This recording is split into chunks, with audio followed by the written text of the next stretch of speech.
percaya kuasa darah Yesus. 1 Yohanes juga berkata, darah Yesus akan membasuh kita sehingga kita memperoleh persekutuan satu dengan yang lainnya jikalau kita mengakui dosa kita. Bolak-balik kita sudah akui, saya ini anak haram atau saya ini anak tertolak. Kalau kita sudah doakan, udah selesai. Nah next kalau kita posesif, itu pilihan. Jangan don't blame anybody, jangan salahkan siapa saja jikalau kita membangun rumah kita di atas dasar pasir yang rapuh. Kalau Anda belum subscribe di channel ini, segera supaya Anda bisa mengikuti terus rema-rema dari Roh Kudus ya. Siapa ingin hidup berkemenangan? Karena firman Tuhan berkata, orang yang mendua hati nggak akan pernah tenang.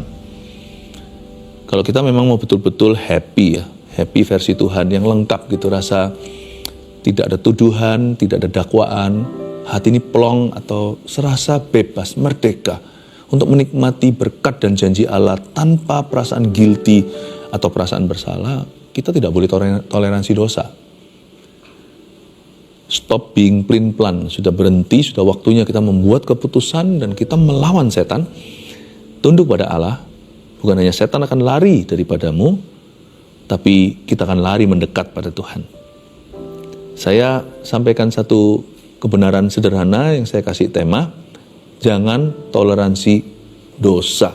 Tapi kerap kali yang kita lakukan malah justru dosa itu diajak dialog, kita interview, kita itu entertain atau manjakan pikiran-pikiran tertentu. Mana bisa bebas kalau gitu? Kalau hidup kita terus pelin-pelan, nggak tenang loh, sungguh hidup kita nggak seimbang. Jadi jatuh bangun dalam dosa, terus gesekan-gesekan nggak perlu dengan sesama. Lalu habis itu keluar masuk lubang kepahitan. Masa enak ya hidup kayak gitu ya?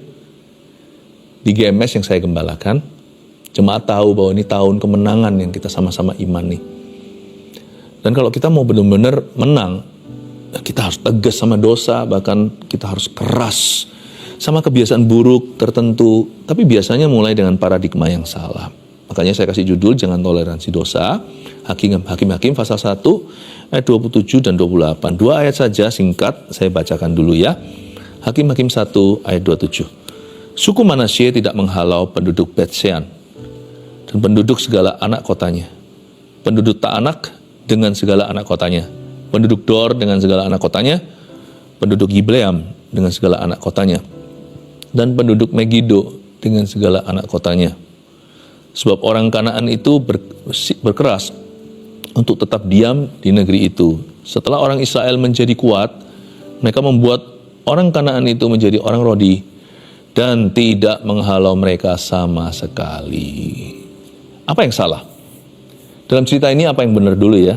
Tuhan berjanji membawa keturunan Abraham masuk ke tanah perjanjian untuk menduduki, memiliki dan menjadi bangsa yang kudus di situ.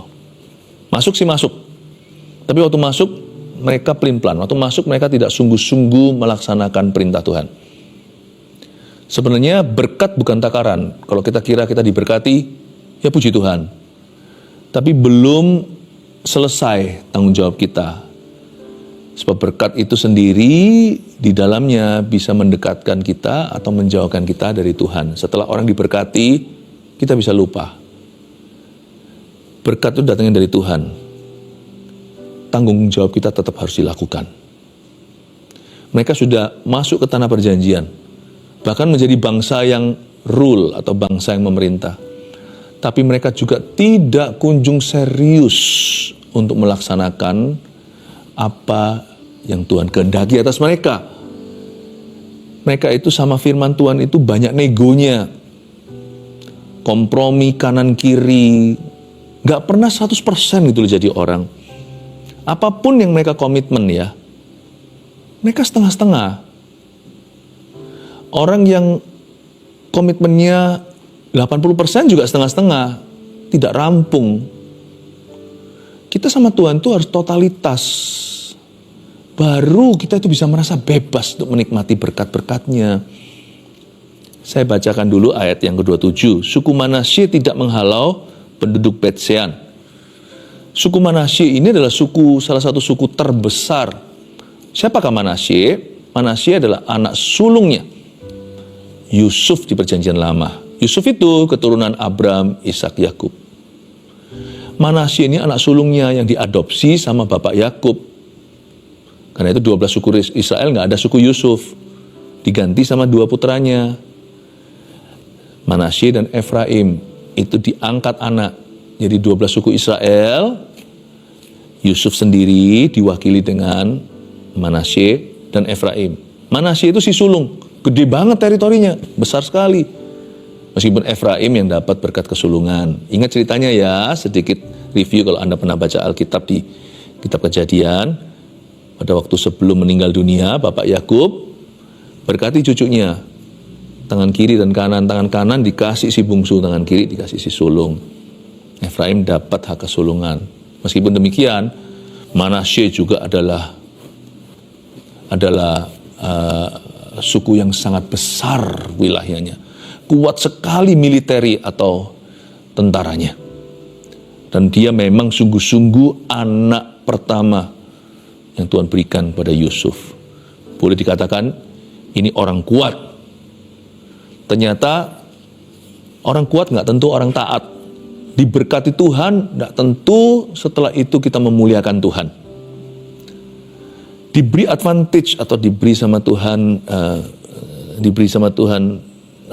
keuntungan, keberuntungan, tidak berarti kita akan sungguh-sungguh melaksanakan perintahnya. Buktinya dikatakan di Alkitab, suku Manasye tidak menghalau penduduk Bet-Sean dan penduduk segala anak kotanya. Bet-Sean itu mana? Sedikit Bible study. Bet-Sean itu adalah kota tempat Saul dan juga anaknya Yonatan dipaku pada sebuah tembok, dijadikan tontonan. Ketika Saul mati di tangan Filistin itu, dia dan Yonatan sama-sama dijadikan pajangan kota berhari-hari untuk menunjukkan untuk menjadi arak-arakan kemenangan musuh. Itu Bet-Sean. Bet-Sean bicara secara rohani tentang dosanya Saul. Saul itu apa sih salahnya? Saul itu suka kompromi. Dia itu kalau sama Tuhan itu nggak pernah mau 100% gitu loh. Mesti ada sesuatu yang ditawar, ada sesuatu yang disimpan. Kompromi isinya. Ya. Tuhan suruh dia taat segini, dia courting sedikit atau di discount. Ya, selalu ada potong harga. Dia kalau mau bayar harga untuk Tuhan itu nggak pernah mau segenap hati. Misalnya Saul menang perang, orang-orang Amalek dia tangkap. Padahal tadi sebelum perang sudah diberkati, diurapi, dan juga sudah mempersembahkan korban pada Tuhan yang diwakili oleh Samuel mentornya. Samuel beritahu, tumpas semua. Tuhan berkata, tumpas semua. Jangan kau sisakan, bahkan ternak-ternaknya pun semua bumi hangus. Dia sisakan ternak-ternaknya yang tambun-tambun katanya. Demi apa? Demi untuk mempersembahkan korban terbaik untuk Tuhan. Samuel sampai marah loh, dia ngamuk. Emangnya Tuhan kepingin makan? Tuhan itu tidak menghendaki korban persembahan, korban bakaranmu. Mana lebih penting? Taat atau mempersembahkan korban? Makanya keluar satu pepatah dalam bahasa Inggris dari Alkitab. It is better to obey than to sacrifice. Mendengarkan lebih baik daripada mempersembahkan korban. Bukan hanya itu, dia malah justru selamatkan rajanya. Rajanya juga dijadikan kawan. Ya. Lalu habis itu bukan hanya tidak dieksekusi, raja jahat itu, Raja Agag, tapi dijadikan teman. Samuel ngamuk total, datang langsung cincang-cincang. Karena dia merasakan cemburu Tuhan, kenapa kamu menawar? Kenapa kamu kompromi? Lalu dibunuh, dieksekusi di tempat. Tapi dalam cerita itu kita tahu tentang Bet-Sean. Bet-Sean adalah akhir tragis dari seorang Saul, raja pertama Israel yang diurapi. Dia kalah di sebuah bukit. Dia terbunuh di situ dengan Yonatan. Lalu dia dan anaknya Yonatan sama-sama, seperti saya katakan tadi, dijadikan tontonan. Akhir yang tragis, mengerikan bagi orang yang suka kompromi. Tapi masalahnya, suku Manasye tahu bahwa penduduk Bet-Sean itu begitu rupa, begitu jahat, dan penduduk segala kotanya. Nggak ditumpas tuh, nggak dihalau. Padahal Tuhan sudah memberikan kepada mereka yang namanya advantage. Advantage itu apa bahasa Indonesianya? Advantage itu Tuhan memberikan kepada mereka, misalnya kalau orang main tenis itu ya, dia sudah menang satu angka, satu lagi menang. Dia sudah ada di depan. Hanya karena kita sekarang sudah di depan, jangan kita rasa aman. kita tetap mesti harus taat sama Tuhan. Justru kalau di depan jangan lengah. Kalau kita sudah di juara, jangan lengah. Jangan nyantai. Jangan sampai pertahananmu itu kau turunkan. Jangan sampai kecolongan, jangan sampai kebobolan. Inilah pelajaran dari Bet-Shean. Mereka nggak menghalau, padahal mereka sekarang yang menjadi bangsa yang berkuasa. Penduduk Bet-Shean sebenarnya powerless, tidak berkuasa terhadap mereka. Lain cerita kalau kita disuruh menghalau orang-orang yang lebih gagah perkasa. Perlu iman untuk seorang Daud kalahkan Goliat. Tapi kalau kita sekarang berada di atas, jangan kita lalu lamban atau kita kompromikan. Dia tidak menghalau penduduk Bet-Shean. Kompromi dia. Banyak orang kan begitu juga ya. Dosa kok malah diajak dialog gitu ya. Banyak orang itu membuat berbagai macam alasan untuk kompromi-kompromi yang dia buat. Kenapa aku menyontek? Contoh yang klasik. Ya karena semua teman-temanku nyontek. Aku aneh sendirian yang tidak menyontek. Orang kompromi masih bisa buat alasan. Itu yang dilakukan oleh suku Manasye. Dia tidak tegas dan dia tidak tindak roh kompromi itu di dalam teritorinya. Sama seperti kita hari ini anak-anak Tuhan, kita juga tidak tegas terhadap roh kompromi di dalam diri kita. Selalu ada aja alasan yang kita munculkan. Kenapa aku begini? Ya gimana? Semua teman-temanku melakukan. Ya. Setiap hari itu pergaulanku. Tapi kan kita bisa punya keputusan sendiri kan. Kita bisa punya pendirian. Belajar dari orang-orang Manasye yang tidak menghalau kompromi dari teritori mereka alias Bet-Shean. Kompromi besar maupun penduduk segala anak kotanya. Kompromi-kompromi kecil yang diizinkan. Ya kenapa saya kompromi? Kenapa kamu begitu? Ya aku kesepian. Karena aku kesepian ya nggak apa-apa lah ya. 1-2 hal ini ya. Ya misalnya kenapa? Karena ada desakan hormon. Maka kalau saya nggak salurkan lewat dosa ini, saya jadi orang yang tiap hari rasa tertekan. Saya harus lakukan sesuatu untuk meringankan pencobaanku. Kalau saya tidak lakukan sesuatu terhadap itu, saya merasa pencobaan ini menjadi lebih besar dari kekuatanku. Jadi gimana? Jadi tidak apa-apa lah ya. Dosa ini yang saya lakukan di tempat tersembunyi. Ya yang kedua tidak merugikan orang lain kan. Yang penting saya tidak melukai siapa-siapa. Itu kan hanya fantasi dalam diriku. Itu adalah perbuatan solo, artinya hanya aku sendiri yang tahu. Jangan lupa loh, Roh Kudus tinggal di dalam dirimu. Setiap kompromi itu beliau rasakan. Jangan kau ninabobokkan Bet-Shean. Usir, halau. Setiap kompromi itu pasti ada harga yang kau bayar kemudian. Berani tegas. Dosa jangan diajak dialog. Dia tidak akan pergi. Semua orang-orang yang disebutkan di sini penduduk-penduduk Kanaan tidak akan dengan sendirinya pergi kecuali kita kasar sama mereka. Kalau kita memang mau betul-betul menang, tahun ini aku sudah mau berhenti lakukan kebiasaan buruk ini. Tahun ini aku mau bebas dari kecanduanku, keterikatanku. Ya, aku nggak bisa nggak merokok. Kenapa? Aku pengen kurus. Kalau nggak gini nggak kurus, atau aku mau tenang. Nikotin membuat aku lebih bisa menguasai diri lah. Apapun juga yang kau izinkan, kompromi-kompromi yang pada akhirnya merugikan, dosa-dosa kecil yang kau biarkan, suatu hari akan jadi dosa besar. Lalu kemudian tidak hanya Bet-Shean, suku Manasye tidak menghalau penduduk Bet-Shean dan penduduk segala anak kotanya, tapi juga penduduk Ta'anak dengan segala anak kotanya. Ta'anak di sini adalah sebuah kota di Kanaan, dan yang artinya sandy atau yang artinya pasir. Jangan pernah buat alasan untuk kelemahan-kelemahan dalam karakter kita. Aku itu orangnya posesif, karena dari kecil aku tidak pernah merasakan kasih.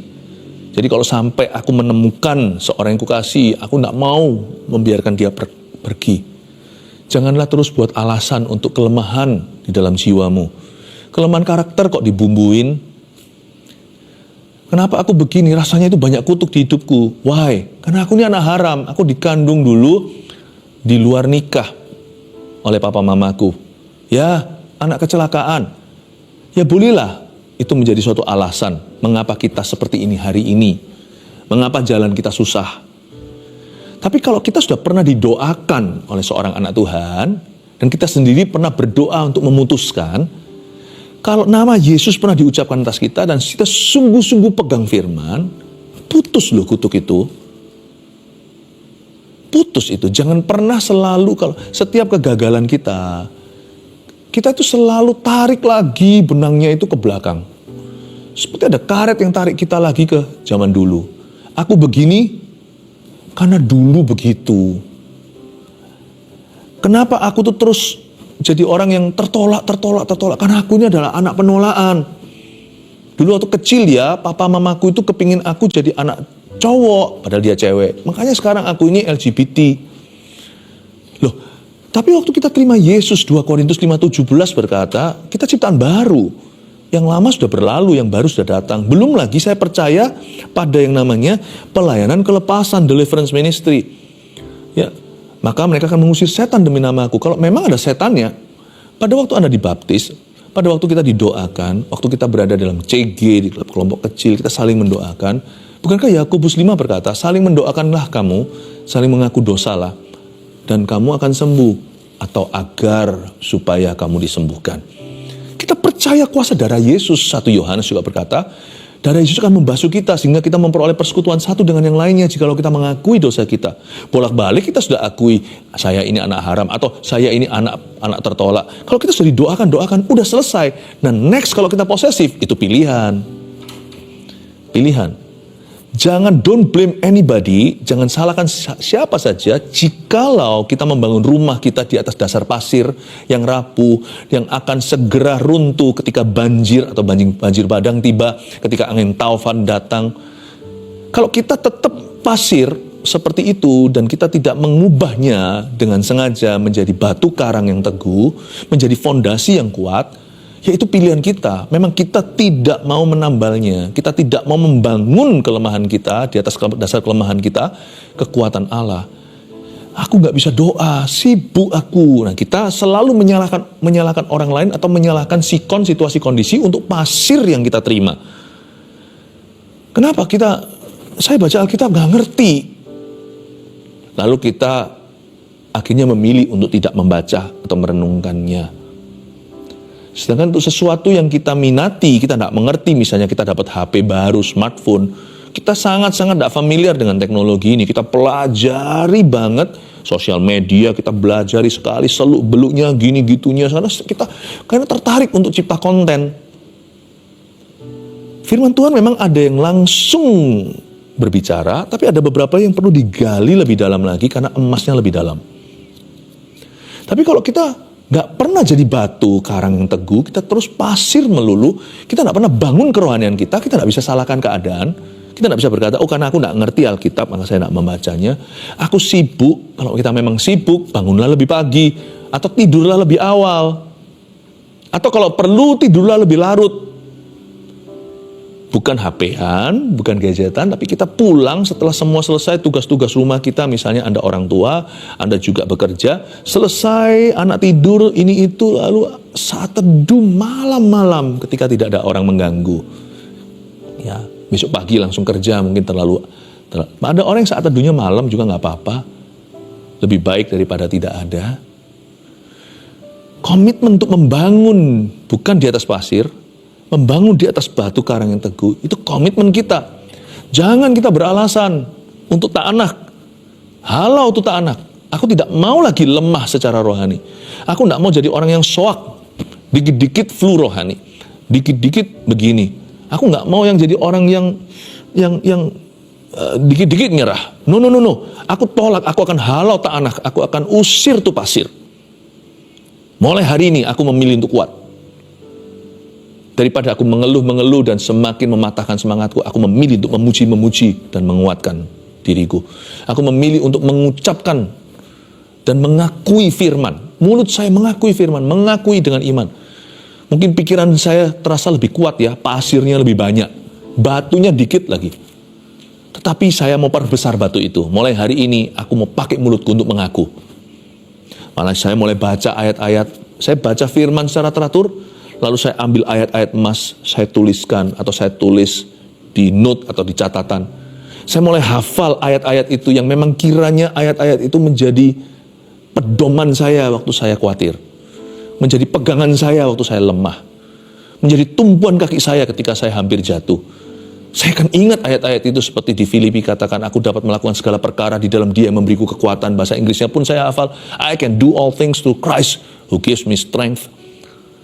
Kenapa saya hafal ayat-ayat itu? Karena ayat-ayat itu yang membantu saya di masa muda saya ketika saya baru kenal Tuhan. Saya rapuh sekali, pasir sekali. Tapi saya memilih untuk mengusir ta'anak. Saya mau usir ta'anak itu dari hati saya. Tanah hatiku adalah keputusanku. Saya tidak bisa salahkan orang lain. Saya tidak bisa salahkan pengkhotbah, khotbahnya tidak bagus. Saya tidak bisa salahkan kesibukan saya, bukankah kesibukan itu indah. Saya juga tidak bisa salahkan orang lain. Nggak ada orang menguatkan aku. Jangan-jangan kita seperti orang itu loh, di Bethesda yang mau masuk ke dalam kolam ketika ada goncangan malaikat, siapapun masuk sembuh, dia berkata, nggak ada orang yang angkat aku, karena dia lumpuh. Jangan salahkan orang lain. Karena Yesus pasti memberi kita kesempatan yang sama. Yesus datang pada orang itu dan berkata, kamu mau sembuh nggak? Bukannya dia berkata iya, dia berkata malah justru dia keluhkan dan malah justru dia lihat terus kekurangan. Dia berkata nggak ada orang peduli sama saya, malah mengasihani diri sendiri dan bermentalkan korban. Apapun kondisimu hari ini yang kau rasa lemah, jangan salahkan orang lain. Take ownership, ambil tanggung jawab. Kelemahan Anda mungkin yang dirasakan lemah adalah finansialnya. Coba selidiki, minta hikmat dari Roh Kudus, minta tuntunan orang-orang yang dewasa iman, yang bisa dipercayai.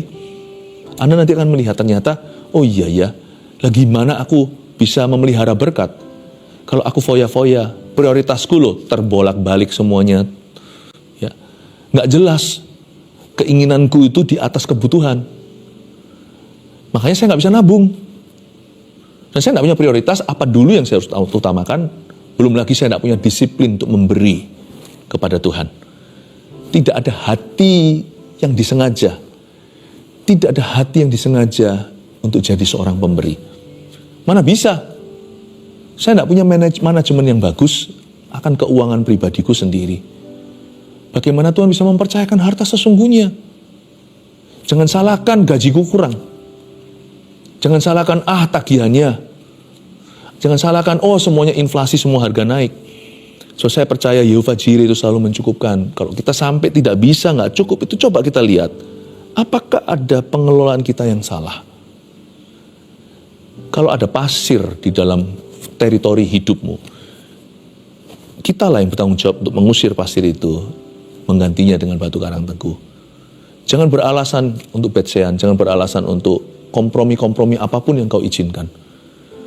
Jangan salahkan orang atau dunia di sekelilingmu. Dunia semua berdosa, susah jadi orang yang benar. Jangan salahkan. Dan jangan pula kita mengambil alasan untuk ta'anak yang ada di dalam hati kita.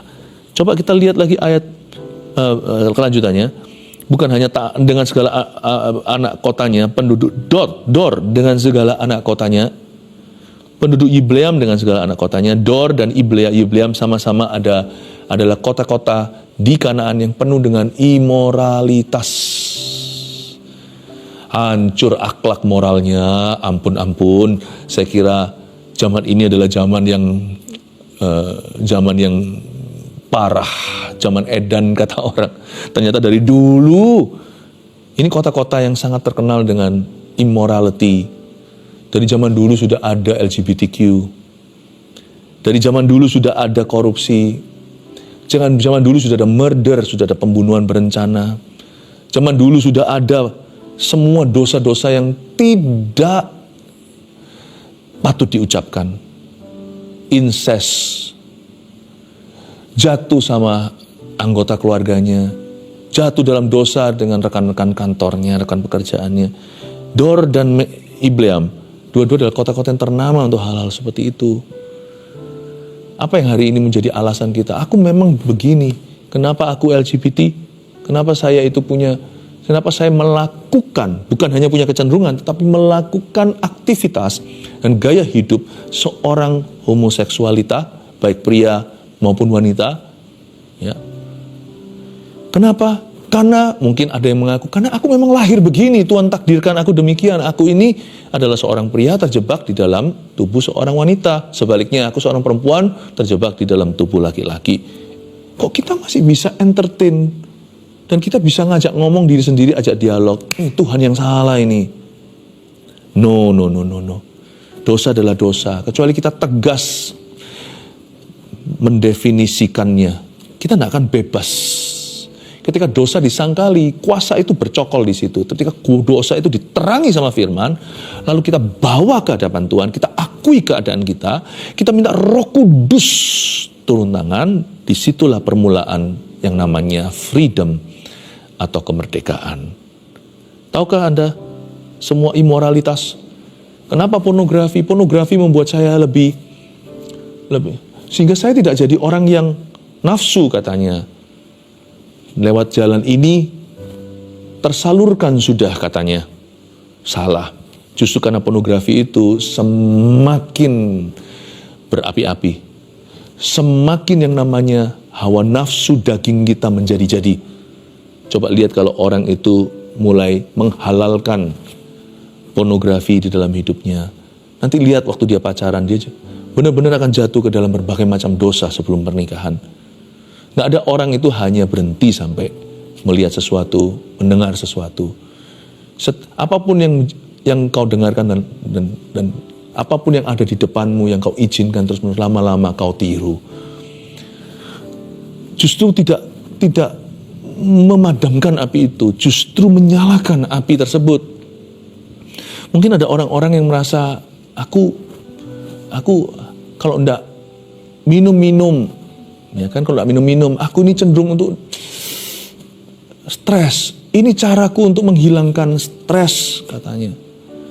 Tapi justru minum itu nanti menjadi kecanduan, menjadi gaya hidup. Berbagai macam hal akan masuk. Belum lagi kalau seseorang kehilangan kesadaran, apa yang dia lakukan? Dia lakukan hal-hal dan mengucapkan hal-hal yang memalukan, yang dia nanti akan sesali waktu dia sadar. Dan ketika dia sadar, masalahnya belum pergi, tetap di situ. Gaya hidup tertentu hanya seperti anestesi, hanya seperti obat bius yang tidak jadi solusi sama sekali, apalagi solusi berkepanjangan. Belum lagi itu buruk buat tubuh seseorang, buat kesehatannya, buat livernya. Ya.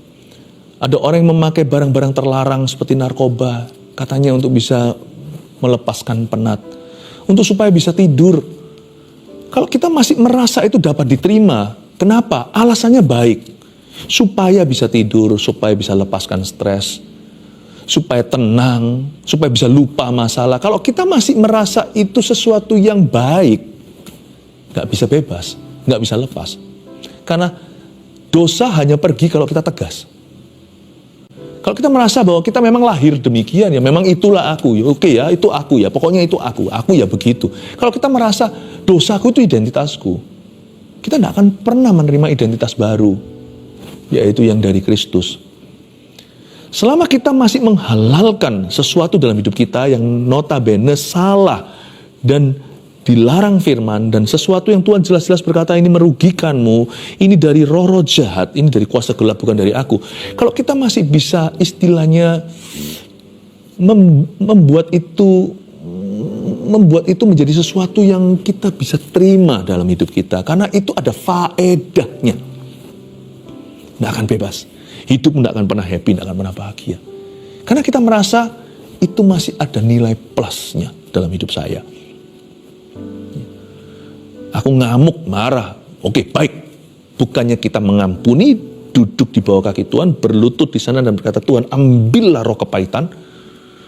Lagi emosi ini, gak terima sama sesamanya. Seseorang, rasanya mau balas dendam. Kita malah justru daur ulang. Bukannya dosa itu ditobati, tapi didaur ulang, recycle.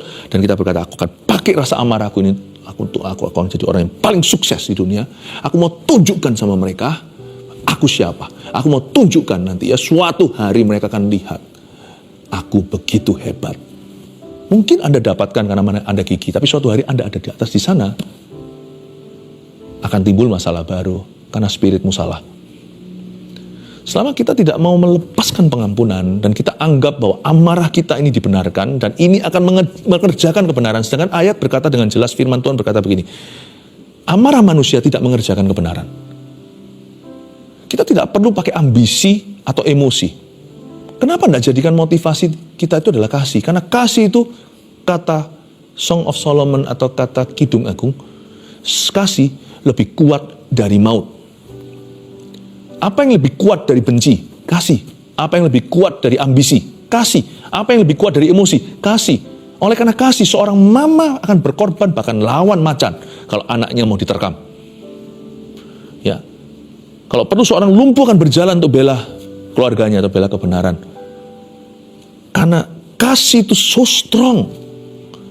Jangan kita lindungi roh benci, emosi, ambisi. Jangan kau lindungi.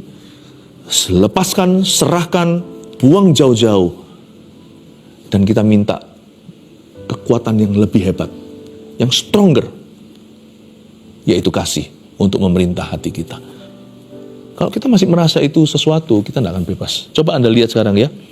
Berikutnya, penduduk Megido dengan segala anak kotanya, sebab orang Kanaan itu berkeras untuk tetap diam di negeri itu. Megido di sini itu sama, itu dari sinilah keluar kata Armageddon. Harmagedon, tempat perang terakhir, pemberontakan manusia yang paling tinggi lewat antikristus yang menjadi pemimpin mereka. Ini bicara tentang pemberontakan.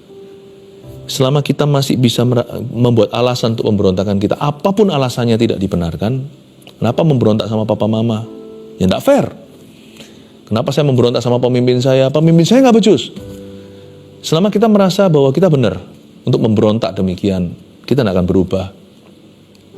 Gini ya, kalau Anda ditekan, selama Anda tidak diusir, Anda masih di sana, tetap Anda harus di situ. Tetap kita harus berjuang, berdoa, menderita memang. Lebih baik saya menderita karena pikul salib daripada karena meninggalkan salib, daripada menyangkali salib itu. Ya. Megido adalah tentang pemberontakan. Jangan buat alasan untuk pemberontakan apapun juga terhadap Tuhan atau terhadap otoritas yang Allah taruh di atasmu. Apapun alasannya, jangan memberontak karena alasan yang kau buat tidak kuat. Sebab kita harus menghalau semua penduduk itu, bahkan anak-anak kotanya pun yang kecil-kecil pun semua harus dibuang.